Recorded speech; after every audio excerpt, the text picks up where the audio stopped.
थे सबके हैं सबके रहे। राम भारतीय जनता पार्टी इस तरीके से व्यवहार कर रही है, भारतीय जनता पार्टी के लोग इस तरीके के बयान दे रहे हैं, भारतीय जनता पार्टी के लोग इस तरीके की बातें कर रहे हैं जैसे प्रभु।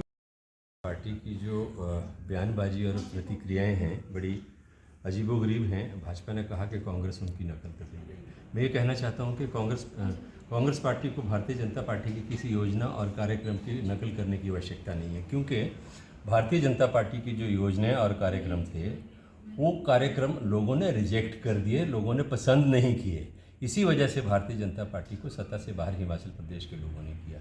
जो भाजपा का सरकार का जनमंच कार्यक्रम था, वो कार्यक्रम तो सरकारी कर्मचारियों को, अधिकारियों को जलील करने का कार्यक्रम था और भारतीय जनता पार्टी के जो कार्यकर्ता थे उनको धाम खिलाने का कार्यक्रम था। 16 करोड़ रुपए भारतीय जनता पार्टी की सरकार ने इस प्रदेश के खजाने के जो हैं वो भारतीय जनता पार्टी के कार्यकर्ताओं को धाम खिलाने में खर्च किया। हमारा जो कार्यक्रम लॉन्च पिछले कल से हुआ, जिसकी शुरुआत माननीय मुख्यमंत्री ने हमीरपुर जिला से किया, अपने विधानसभा क्षेत्र से किया और पूरे प्रदेश में इस कार्यक्रम के कल कार्यक्रम हुए हैं।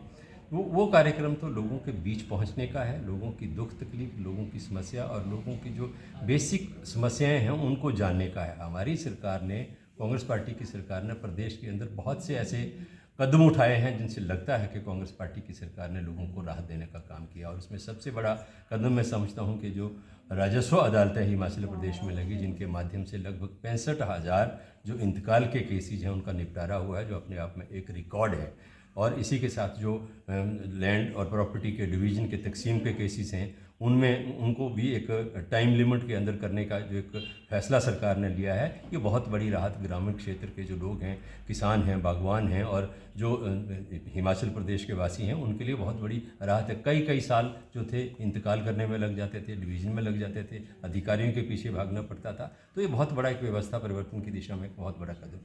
आगामी लोकसभा चुनावों में भाजपा ने इस देश के अंदर एक ऐसी राजनीति करने का काम किया है जो मैं समझता हूँ बहुत दुर्भाग्यपूर्ण है। देश के अंदर प्रभु श्री राम सबके लिए एक आस्था, विश्वास, पूजा और एक ऐसी वो हैं जिनकी कोई ऐसा देशवासी नहीं है जो भगवान राम का जो अस्तित्व है उसको नहीं मानता, भगवान राम को नहीं पूजता। लेकिन भारतीय जनता पार्टी ने जिस तरीके से प्रभु राम के नाम का राजनीति करने का काम किया है वो अपने आप में समझता हूँ बहुत दुर्भाग्यपूर्ण है। और भारतीय जनता पार्टी इस मुद्दे के ऊपर कांग्रेस के नेताओं के ऊपर और कांग्रेस पार्टी के ऊपर जो बयानबाजी कर रही है वो और भी ज़्यादा हास्यास्पद है।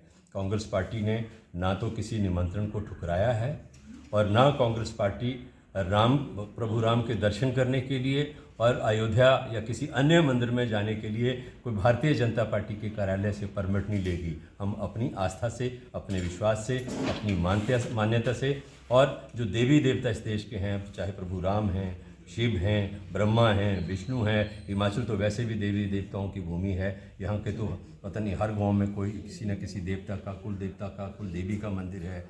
श्री नैना देवी हैं, ज्वाला जी हैं, चामुंडा माता का मंदिर है। तो कोई ऐसा तो देवी देवताओं की भूमि है। हम लोग तो वैसे ही भगवान में और ईश्वर में आस्था रखने वाले लोग हैं। इसलिए भारतीय जनता पार्टी का ये प्रभु राम के नाम से जो राजनीति करने का ड्रामा है वो हिमाचल प्रदेश में तो कम से कम चलने वाला नहीं।